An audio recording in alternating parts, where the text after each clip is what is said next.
I wrote probably thousands of papers which I summarized into this text. I try to understand what is the meaning of living amongst others from an ethical perspective, and I was speaking on Jewish identity politics. Why did I pick on Jewish identity politics?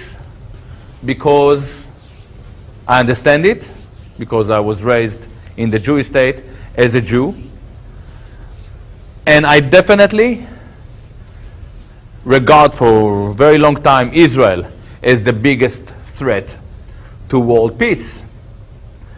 But this week, especially, some of you would agree with me that it's not just Israel, it is also AIPAC. We leave all options on the table, and containment is definitely not an option. I try to understand what is it in this identity that became so powerful, why it is so westernized and empirical, and why it is hardly ethical and hardly immersed in any empathic thinking.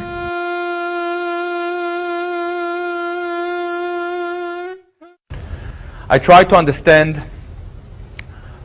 what is it about you Americans that allow, why Americans allow such a lobby dominate your foreign policy. And I came up with some devastating answers. My writing are concerned with Jewishness, with this unique exceptionalist ideology that is based on Jewish chosenness.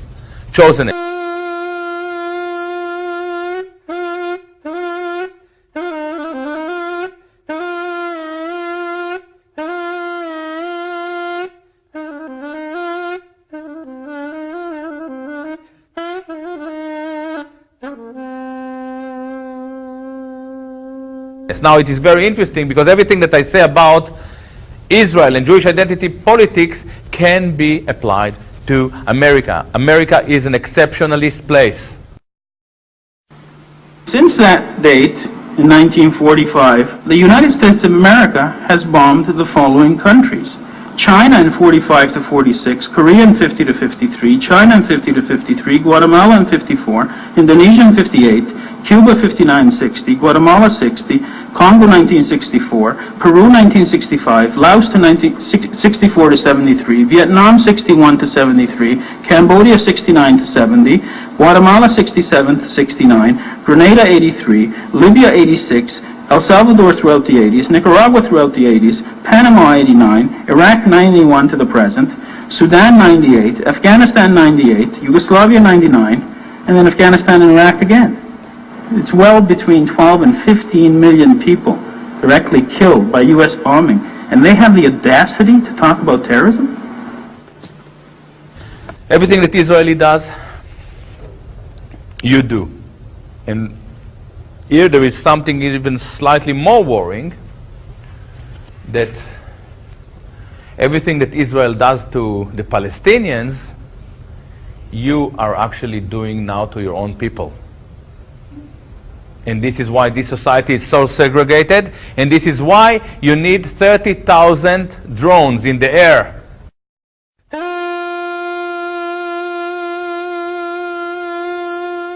This is a very good question. Your society is in a pretty grave state. I and my administration have made the security of Israel a priority. It's why we've increased cooperation between our militaries to unprecedented levels. If I were a Jew, I'd be a Zionist. I am a Zionist. You don't have to be a Jew to be a Zionist.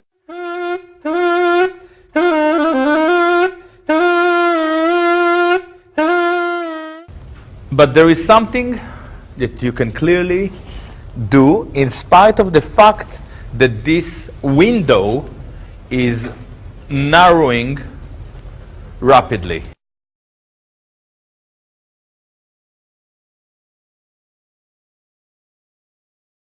I think that what makes America into a very interesting place is the First Amendment. This is probably the greatest thing you have, and I'm pretty sure that most of you realize that there is not much left of your liberties. There is a serious assault on your freedom. However, we are still here and we are still talking freely. As it happened, this is your only chance. Now, how did they actually jeopardize your freedom? How do they do it? Do they do it through laws? Do they tell you, is there a law that stops you from talking about 9/11? Not yet. Is there a law that stops you from talking about AIPAC or about Jewish power? No, not necessarily. Because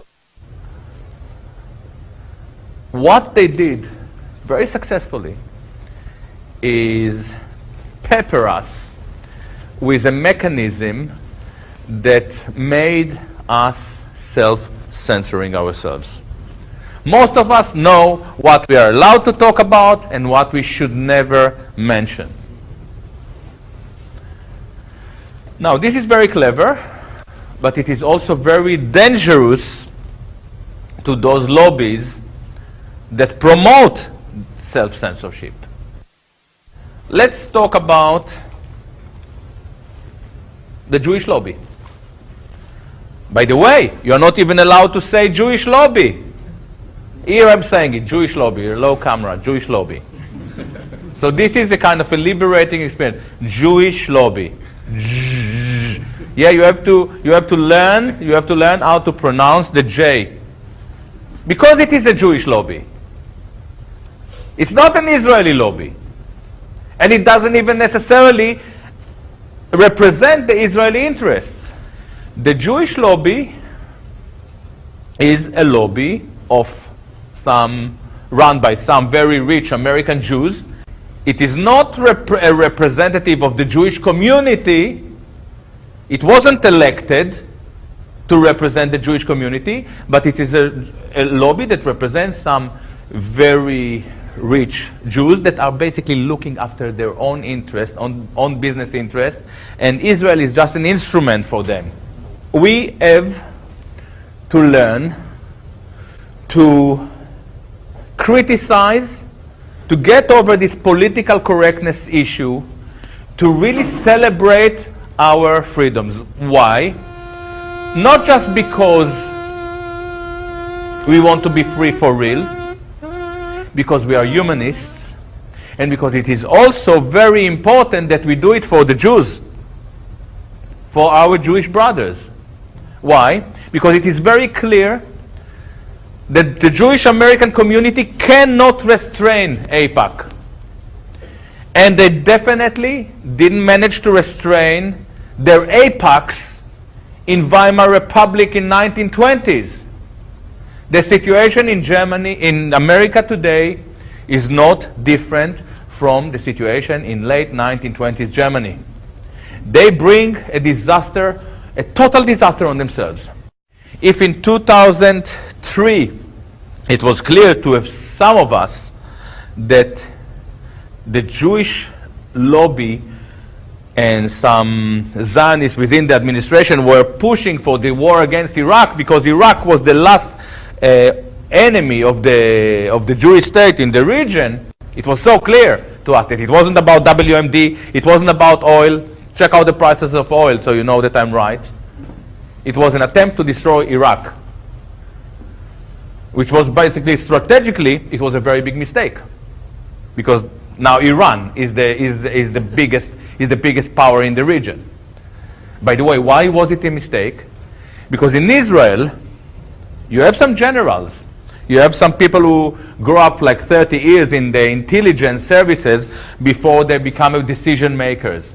You even have maybe one or two clever politicians. I'm not so sure about it in Israel. But in AIPAC, what the people in AIPAC know about intelligence, about tactical, about strategic thinking. In order to be in AIPAC, you know, you have to be a rich Jew. Means that you can basically sell toilet seats, and if you really want to get your toilet seats to be sold nationwide, so you get to the higher league of AIPAC, and then you may be able to talk to the Congress. And the reason that you get into these dinners is because you say that you support Israel. I would be very insulted if I were American. Just to tell them that he may not start a third world war on their behalf. If American people cannot say, enough is enough, we want to talk about it, we don't like it, you have a big problem. But it's down to you. Now everybody wants to talk. Yeah. Okay, yeah.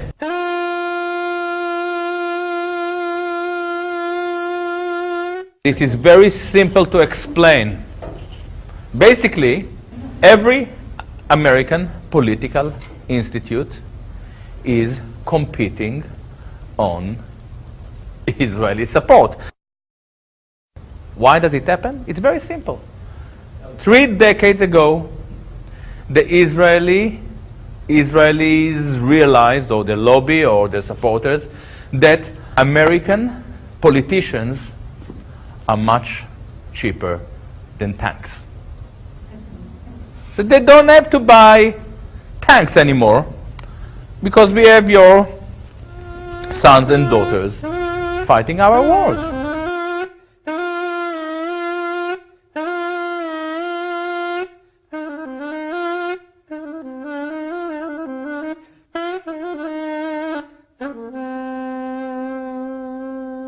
Israel made false flag attacks into an art form.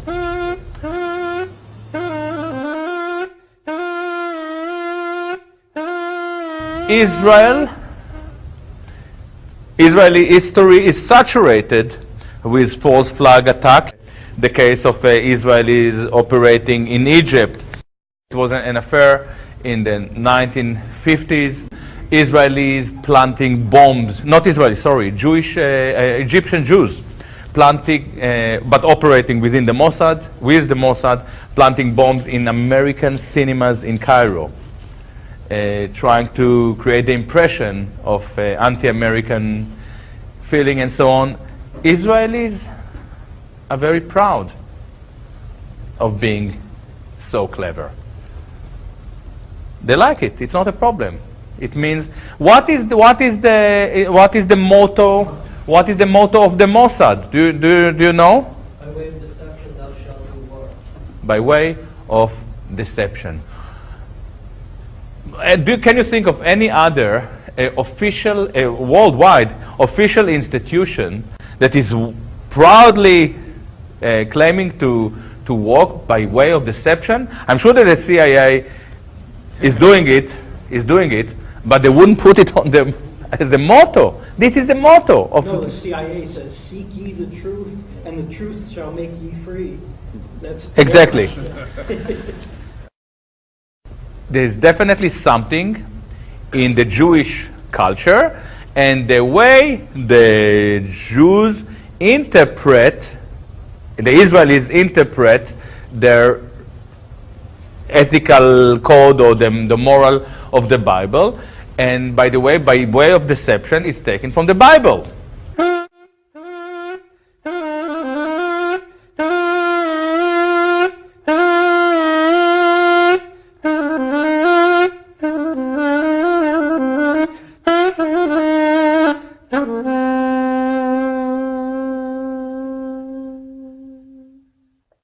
If you want to understand why the Jewish lobby dominating your foreign policy is because you practice as a society exceptionalism, maybe since Versailles agreement 1917, so it's like for 80 years or whatever, and we, the Jews, work on it for 2,500 years. So we are really good at it. So if you really want to push your exceptional ideology, sense of victimhood, righteousness, and the right to kill in the name of the righteousness, take us. We will run your think tanks. We are the neoconservatives. But obviously, there is a kind of a very vicious bond between these two cultures. I'm not against tribalism. I'm not against patriotism. I'm not against nationalism. Nationalism, patriotism, it's beautiful. It's beautiful to love your land. Look at the place where you're living. You know, I came today, it's like, wow. It's like the Sea of Galilee, but with no. It's beautiful, but the problem starts when you celebrate your symptoms on the expense of others. And this is typical to Jewish culture. Why? Because it's imbued with chosenness. But it is absolutely symptomatic to American culture as well. You know, you don't have any problem if to take another country just to take some their assets, their oil, and so on. Another point that you are raising that is very similar between the two cultures. You know, some people, after going through a traumatic event, suffer from post-traumatic stress. When it comes to Jewish culture, we are dealing with pre-traumatic stress. They invent a phantasmic scenario, like now with Iran. Oh, the Iranian, they have this atomic bomb. We will put the United Nations on trial. We will put the International Court of Justice on trial. We will put the International Criminal Court on trial. We will give them the evidence and we will challenge them. Do justice, or stop pretending that you are courts of law or institutions of justice. If the world community allows this man, this Hitler of the 21st century, who is currently without the means to bring about Hitler's result, but is in the process of trying to develop those means, if the international community rejects the evidence against this man, they will have been found guilty in the court of public opinion.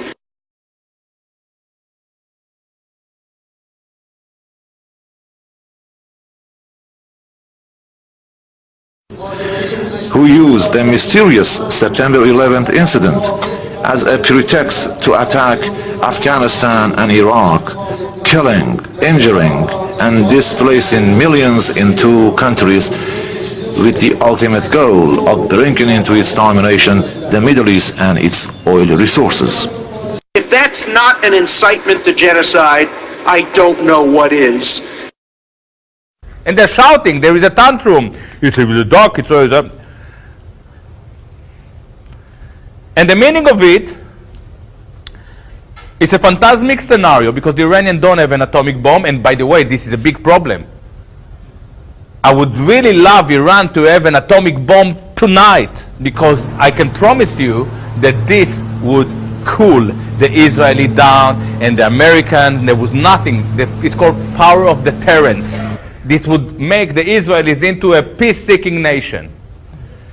So the Israelis definitely inventing this scenario, and then they're operating according to their phantasmic scenario. This is something that happens all the time in the Jewish history. Less than 2, actually. According to my knowledge, there are 1.9% of the population. Even the fact that you thought that there are 10% is very symbolic. There are around 1.9, but in this country, a very small. And by the way, there are 1.9, but then probably 99% of the Jews also have nothing to do with it. You know, we are talking about a very small community within the Jewish community that is set to serve its interests.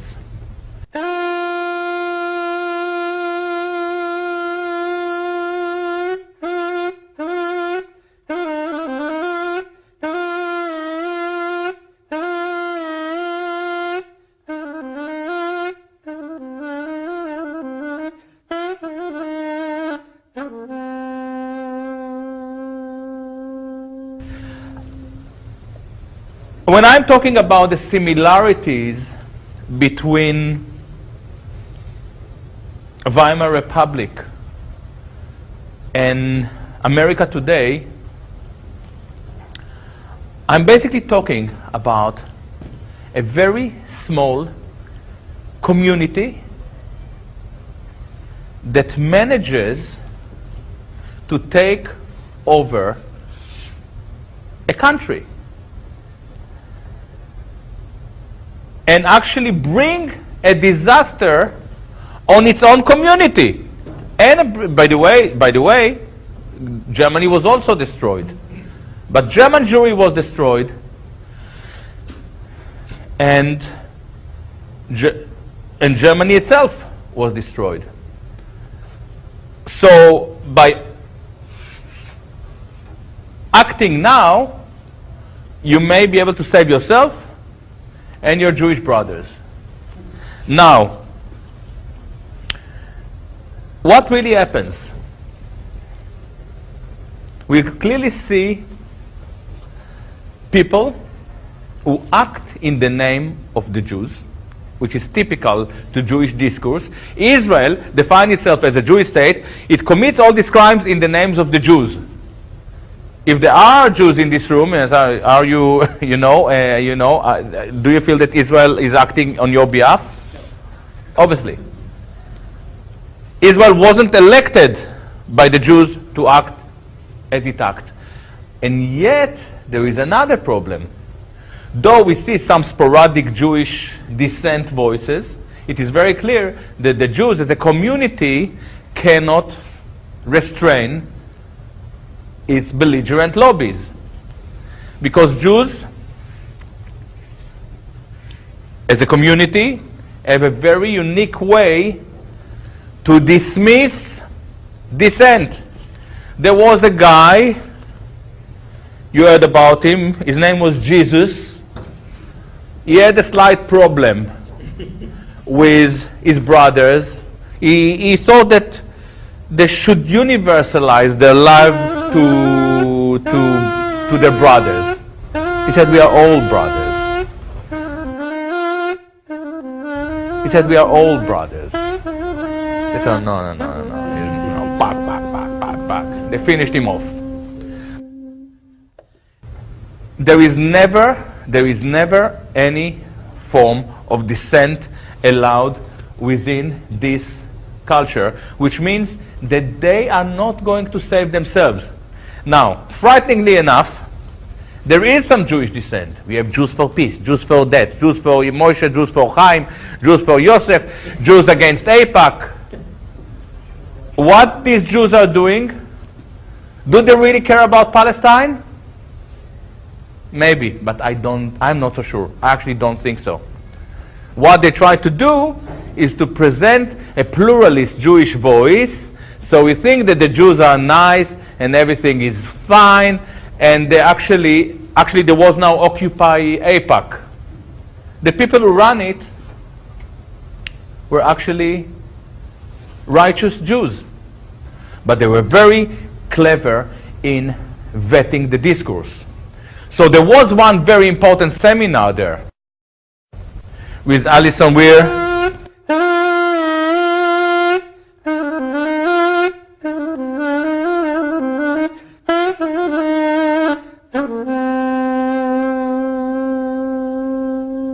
and Jeff Blankfort. So I thought, wow, this is good.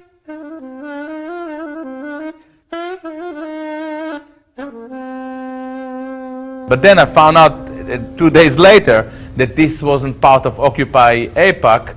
It was actually put by Washington Report. We have to be sophisticated. Now, they are very, very sophisticated. Why they're very, very sophisticated?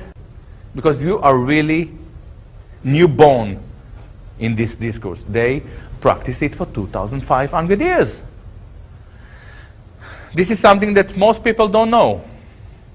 Judaism was born in Babylon. Judaism as we know it was born in Babylon.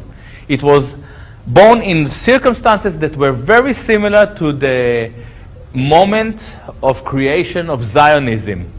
Babylon was a very easy exile, total assimilation, and the Jews, some Jews, rabbis or whatever, are afraid of the Jewish identity evaporating. And they invent this exilic identity, which is a complete fuck up. Why?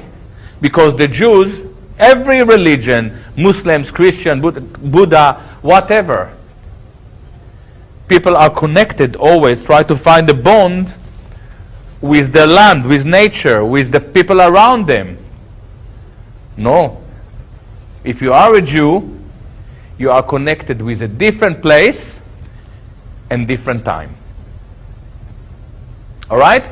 So this is very important for you to understand what I'm saying now. It is an exilic religion that evolved into an exilic identity. They are always connected to a different place, to a different... This is why when they manage eventually, they always want to come to Jerusalem, and then they come to Jerusalem and they don't know what to do with it. Because they are used to be connected with, from afar. They come to Jerusalem with Zionism. The whole dream is to be part of the land, to be open, you know, to live in the open space. And what they do after 60 years, they build a humongous ghetto wall, like in Europe. If you want to understand what AIPAC is doing, you have to internalize this issue of exilic identity. Every migrant lobby, when sometime in my career of being a revolutionary, whatever, self-hating Jew, a proud self-hating Jew, I met quite a few American politicians, congressmen, and they always come with the same lame argument. We are an open culture, you know, we have lobbies, you know, why the Palestinians don't lobby? Every foreign lobby in this country, in Britain, in the West, is engaged with the interests of its respective migrant population. So if you have a Pakistani lobby, they will look into halal food, unifying families, immigration issues, education, in the people here. But the Jewish lobby doesn't look at all at after the interest of the Jews. They look for another country. This means that there will never be any other lobby competing with AIPAC except another Jewish lobby. And this is exactly what we have. The only lobby that competes with AIPAC is J Street. What is the meaning of it? We have AIPAC taking care of funding 80% of your elected politicians countrywide. And then we have another lobby that is also ultra-Zionist, and they fund the rest 20%, and in general 100% of your elected politicians are funded by a foreign agency. Some of us are familiar with the work of Isreal Shahak on the Talmud. There are some devastating elements in the Talmud. Do you know the Talmud? Jews don't know the Talmud. So what we see in the process of secularization in the process of secularization, we managed to transform the Talmud into a very brutal, chauvinist, racist philosophy. They really managed to pick from the Talmud the most devastating ideas, sometimes even hatreds toward Goyim. And this is indeed reflected in Israeli politics, the way they treat Palestinians and so on. And when you look at AIPAC, at the dismissal of human life in general. So I'm split here between agreeing that they don't know the Talmud, but something from the Talmud definitely filtered into the culture.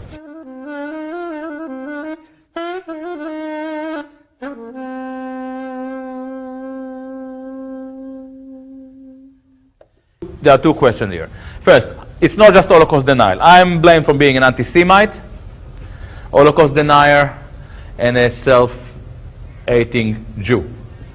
I'm not an anti-Semite because I really hate everybody equally. I'm not an anti-Semite because there is no such a thing as anti-Semite. Jews are not Semitic. They blame people for being an anti-Semite because by blaming people for being anti-Semite, they reassure the fantasy of themselves being coming from the region. And they are not from the region, and they have never been from the region. The only people from the region, the original Jews, are the Palestinians themselves. And more than that, why is it so offensive that when you call someone anti-Semite? Because you blame someone for being racist. And Jews are not a race. They behave as racist, as a collective, but they're not a race. Self-hating Jew. I'm not a self-hating Jew. I'm a proud self-hating Jew. When you criticize Israel, you are blamed for being a self-hating. And my initial instinct was to say, hey, I don't hate me, I hate you. Which is a good answer. It's funny. But I really don't want to engage in politics of hatred. I learned from one of my philosophical mentors, Otto Weininger, very clever insight he came up with. He says, the scientist looks at the world and he manages to come with some general observations. The artist, I'm an artist, looks in the mirror, looks inside himself or herself, and manages to come with observation about the world. I basically learn a lot about Jewishness, Judaism, looking into myself.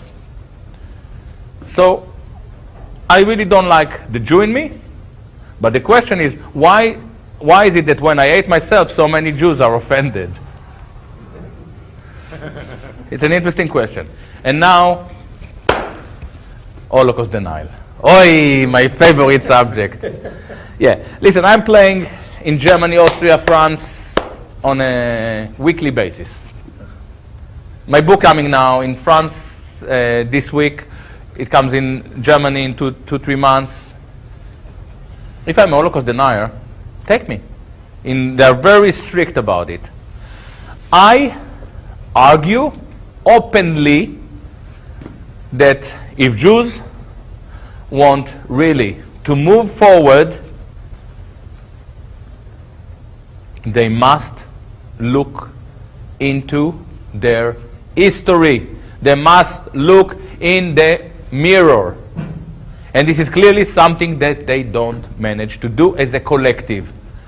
I argue that if Jews want to understand the Holocaust not as a religious narrative, as a historical chapter that is a meaningful event, they have to understand the circumstances that led to their destruction. If Jews, as a collective, are empathic human beings, they should ask themselves, how did we manage to get the Germans and the French and the Ukrainians to hate us so much? To feel a bit guilty about it. This is the first time that I'm saying it in public. How is it that we came to Palestine, we promised all our brothers in the diaspora, Jews, to come to bring to life the new civilized Jew, and check out how much these people hate us. What is it about us? How can one avoid this question? I, for instance, know very well, and we spoke about it today in the radio, why Zionists and Jewish anti-Zionists hate me so much. I know exactly what I'm doing that they don't like. Isn't it about time that the Jews as a collective ask exactly the same question, or a Jewish historian ask the same question? For raising these issues, and I address it in the book, and you better buy the book because I had a catastrophe and I have too many books. Buy 4 or 5. If you buy 1,000, we give you a good price. You see, I'm from the tribe. But I really mean it. It's not a joke. A really good price for 1,000 copies. For raising these questions, I'm called a Holocaust denier. And you know what? It was very hurtful for many years to see myself defamed and smeared and dragged into this crap. I don't know what happened, but in the last year, I really learned to enjoy it. So when I saw last week a group of 17 Jews, Marxist anarchists, hey, red Jews defaming me with another angry Arab collaborator, who, by the way, was the first to attack Mearsheimer and Walt for writing about the Jewish lobby. So when I see these people attacking me, I say, this is exactly what I write about in the book. There is a very dangerous continuum between hardcore Zionism, Jewish anti-Zionism, and some element within the left.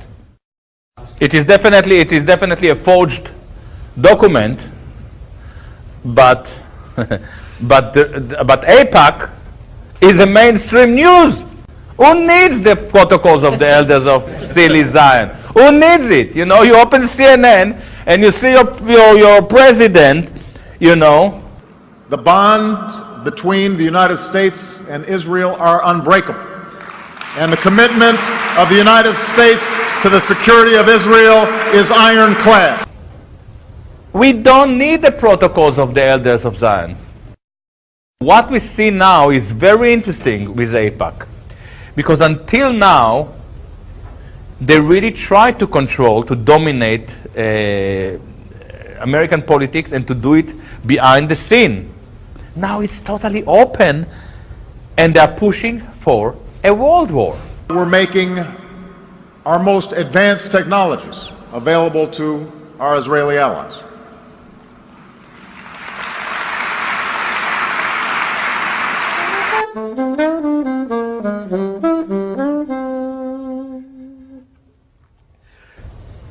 Even the Israelis are not, the Israeli people are dismissed by the Israeli government.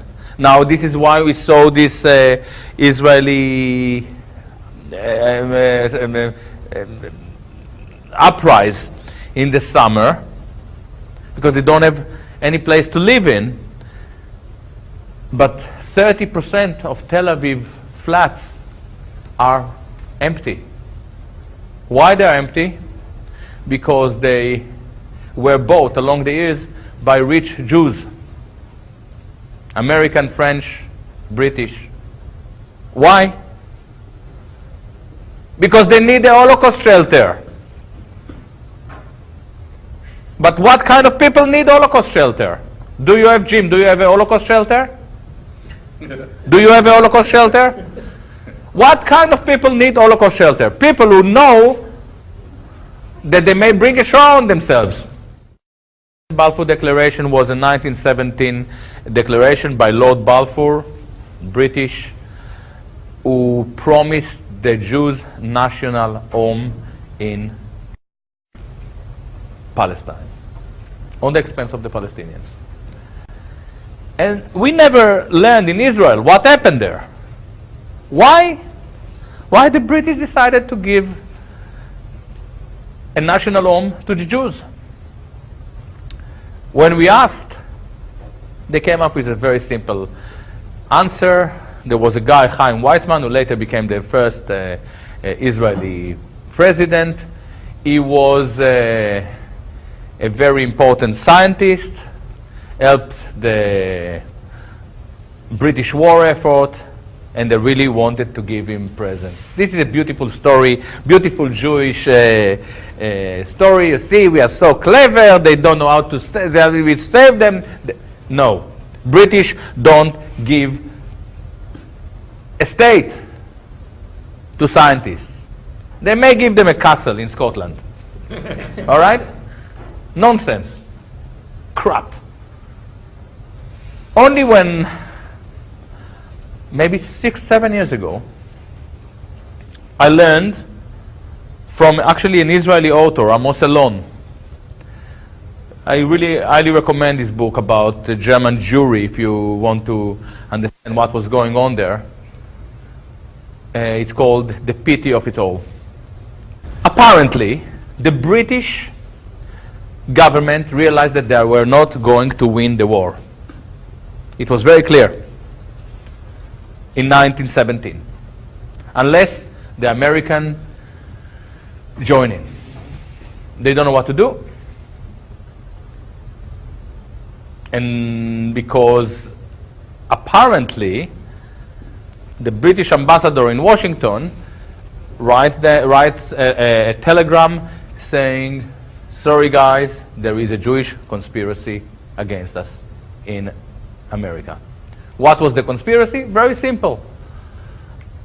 American bankers, the people who supposed to support the war, to finance it, are largely German Jews, and some are Russian Jews.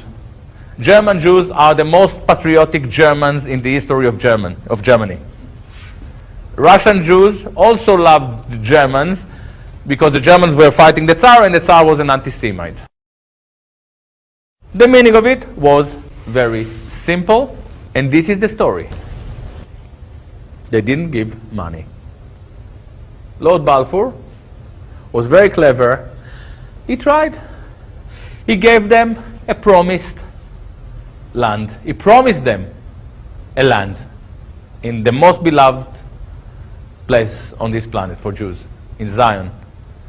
2 months later, America was in the war. Now, is it really that German Jews betrayed Germany? No. German Jews were fighting the First World War as Germans till the end of the war. They didn't even know what was happening there. It was a few, just a very few. It's a kind of a one bunker called Kuhn. And when I say the Jews should look in the mirror and look into the circumstances of their history, this is exactly what I want them to look at. In 100 years, Jews will have to look into what AIPAC did this week. It's very hard for them. Israel is one state.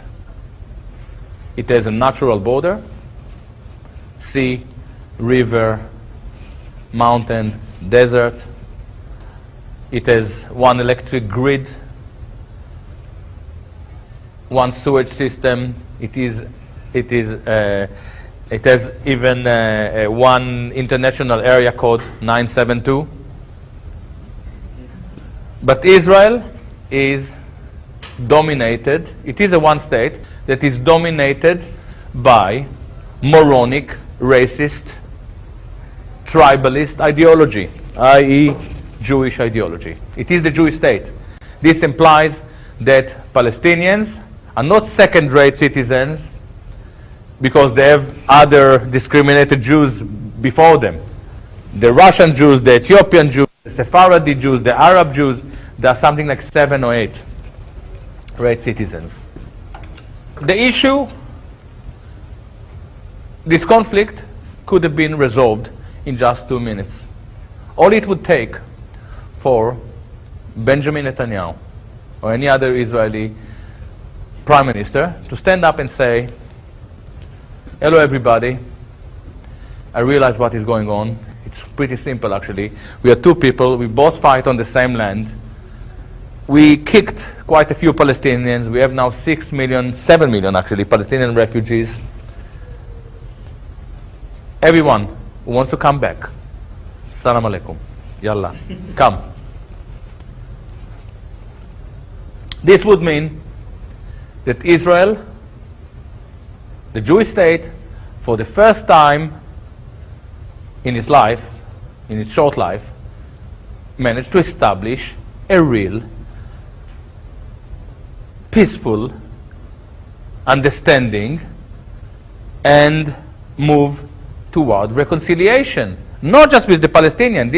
This would make Jews live in peace with their history, with their history of segregation. It would be a resolution. And it would even fulfill the Zionist dream. Here we live on our land in peace. Now, I'm not stupid. It's not going to happen. Why it would never happen? For it to happen, they must be de-Zionized first. And they are not going to do it voluntarily. But they are not alone. It is clear that the Jewish state can never lead to a peaceful reconciliation. But they're not alone. You know, Israel has many bombs, atomic, nuclear, atomic, chemical, biological. The Palestinians have 1 bomb, demographic bomb. The Palestinians are largely Muslims and Christians. In Islam and in Christianity, we have a very healthy notion of peace, reconciliation, brotherhood. In fact, Jews were living in the last 1400 years, till the Zionism came along, in Arab countries and were protected. They never had any problem in Islamic world.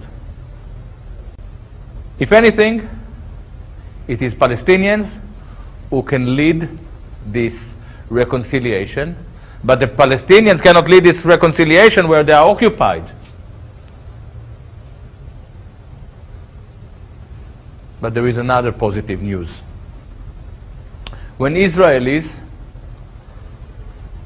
want to feel authentic, when they want to feel part of the land, they eat hummus, falafel, and they swear in Arabic. Israelis will eventually understand. They will be defeated by hummus, by the sky, by the soil, to understand that this, not by politicians, not by American administration, that will bring peace. You cannot bring peace to the region. But the Israelis, when they want to be authentic, they want to eat hummus. And they will have to eat hummus with the Palestinians, and eventually they will even learn to share the pita. They will be defeated into peace. There is no any other way around it. And I'm pretty optimistic.